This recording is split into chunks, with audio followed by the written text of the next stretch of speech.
Assalamualaikum warahmatullahi wabarakatuh. Saya Evita Susanti dengan NIM A1D0292, merupakan mahasiswa agroteknologi dengan kepeminatan agroekologi. Saya melakukan MBKM PKP magang di PT Pagilaran yang berada di Desa Keteleng, Kecamatan Bado, Kabupaten Batang, Jawa Tengah. PPT ini dibuat untuk memenuhi tugas mata kuliah Teknologi Pupuk dan Pestisida Ramah Lingkungan B. Kegiatan MBKM dimulai dengan pembekalan materi oleh dosen Universitas Gadjah Mada dan asisten manajer di PT Pagilaran Batang. Selama 2 minggu dimulai dari tanggal 28 Februari hingga 10 Maret 2023. Kegiatan magang langsung di perkebunan dan pabrik UP Pagilaran dimulai sejak tanggal 13 Maret hingga 9 Juni 2023. PT Pagilaran merupakan suatu perusahaan yang bergerak di bidang perkebunan, perindustrian, perdagangan, dan konsultasi. PT Pagilaran merupakan bagian dari Universitas Gadjah Mada yang selalu aktif untuk menjalankan tridharma perguruan tinggi untuk menciptakan kelestarian dunia perkebunan, komoditas teh, dan kakao Indonesia. PT Pagilaran memproduksi teh yang berasal dari kebun teh yang berada di berbagai unit produksi. Kemudian teh yang telah didapatkan dari kebun kemudian diolah menjadi teh hitam di berbagai pengolahan PT Pagilaran. Teh hitam yang diproduksi oleh PT Pagilaran telah diekspor ke berbagai perusahaan teh seperti perusahaan Unilever dan perusahaan lokal di Indonesia, serta diekspor ke luar negeri. Budidaya tanaman teh dibagi menjadi budidaya tanaman teh belum menghasilkan dan budidaya tanaman teh menghasilkan. Budidaya tanaman teh belum menghasilkan terdiri dari pembibitan, pengolahan lahan, penanaman, dan pemeliharaan. Pembibitan dilakukan di kebun poliklonal UP Pagilaran. Pembibitan dilakukan dengan perbanyakan generatif dan perbanyakan vegetatif. Perbanyakan generatif dilakukan dengan menggunakan serbuk sari bunga jantan yang ditempelkan pada kepala butir bunga betina. Hasil penyerbukan tersebut kemudian akan menghasilkan biji yang nantinya berkecambah selama 3-4 bulan hingga nanti ditanam dalam polybag hingga 5 bulan. Dilakukan pula perbanyakan vegetatif dengan menggunakan stek daun. Stek daun yang telah diambil dengan nantinya kemudian dipotong sepanjang 3 ruas jari dan setelah itu direndam pada larutan fungisida dan ditanam dalam polybag. Stek didiamkan selama 8 bulan hingga siap untuk dipindah tanam. Pengolahan lahan dilakukan dengan melakukan pembabatan sebagai upaya untuk pembukaan lahan. Pembukaan lahan dilakukan dengan cara manual baik dengan menggunakan mesin maupun menggunakan cangkul. Setelah itu dilakukan pengajaran untuk menentukan jarak tanaman dan pembuatan lubang tanam dengan kedalaman 15 cm. Dilakukan pula pemupukan awal sebelum lubang ditanami dengan menggunakan limbah pabrik yang berasal dari debu pengeringan. Pengaplikasian pupuk kompos ini dilakukan sebanyak 2-5 kg satu hari sebelum penanaman. Pupuk kompos yang digunakan ini merupakan pupuk yang dapat meningkatkan sifat fisika, kimia, biologi tanah sehingga teh dapat tumbuh dengan baik. Bibit yang telah berumur 8-12 bulan dan telah siap untuk ditanam kemudian dimasukkan ke dalam lubang tanam yang telah diberi pupuk kompos.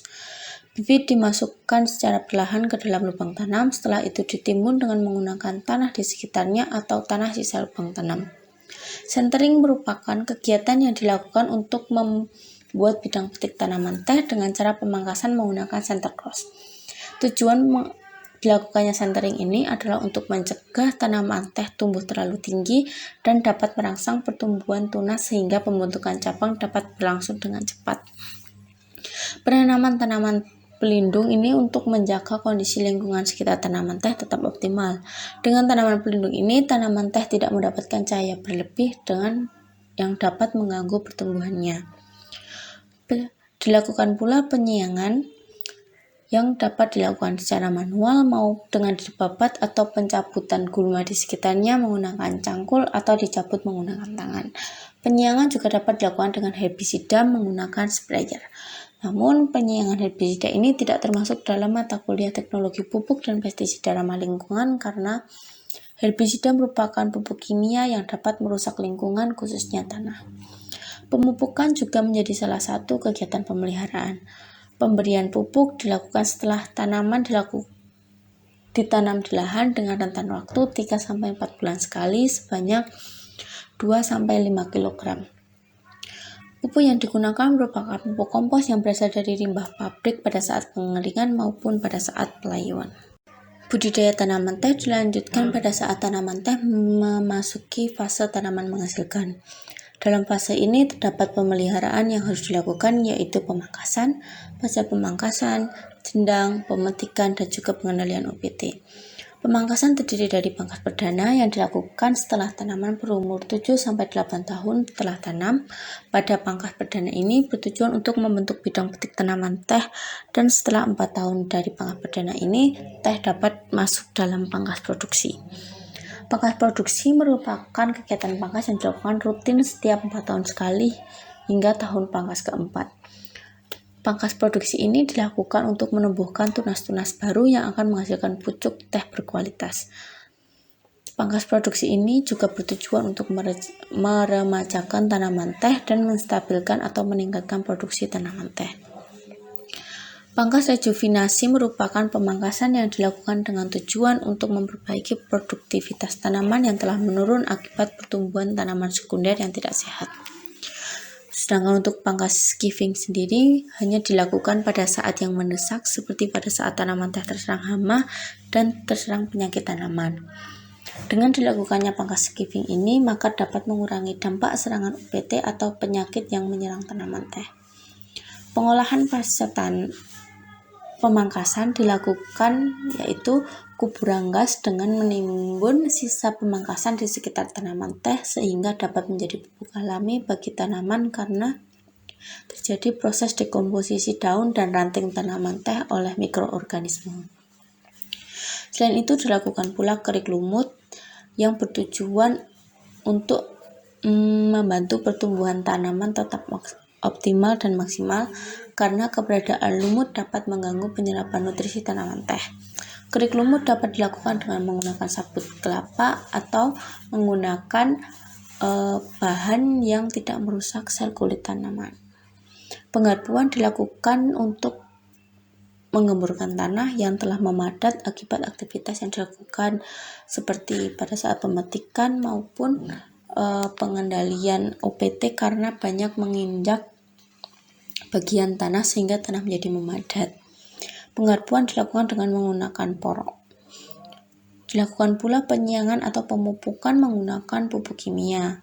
Kegiatan dilakukan dengan melakukan sendangan 8 bulan setelah tanaman dipangkas. Sendangan akan membentuk bidang petikan dengan ketinggian tertentu. Pada saat sendangan dilakukan, meninggalkan setidaknya 2 hingga 3 helai daun agar nanti bisa menghasilkan daun lebih banyak dan rimbun.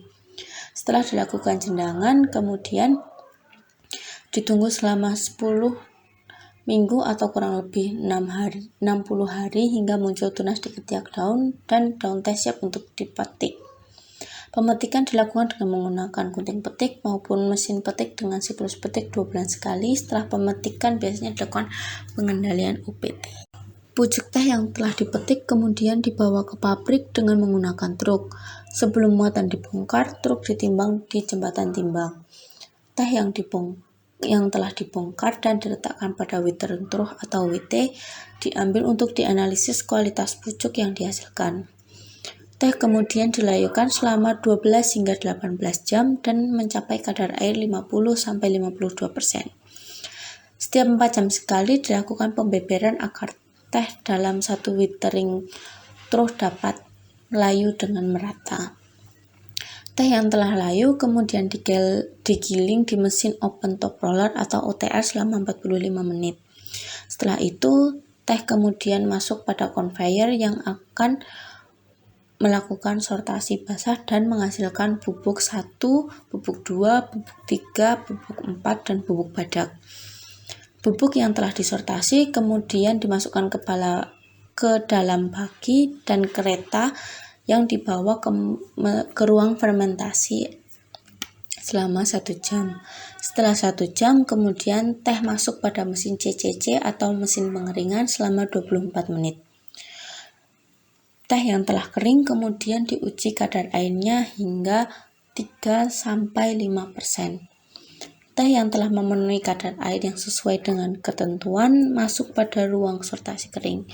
Pada sortasi kering ini akan dihasilkan bubuk berupa bubuk F, bubuk BOP, bubuk BOPF, PF, DAS, dan buhea.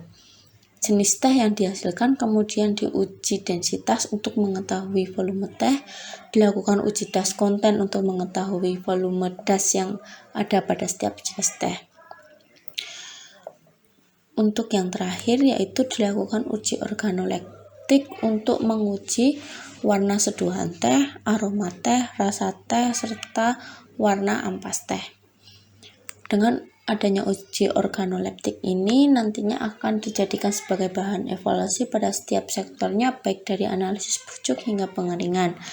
Teh yang telah melalui sortasi kering kemudian dikemas menggunakan kemasan karton dan aluminium atau menggunakan karung plastik, dan kemudian teh siap untuk diekspor.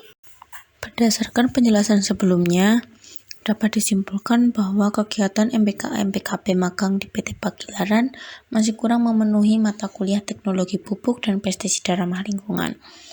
Hal ini dikarenakan kegiatan pemupukan di PT Pagilaran masih menggunakan limbah pabrik yang berupa sisa teh di withering trough dan juga limbah pada pengeringan.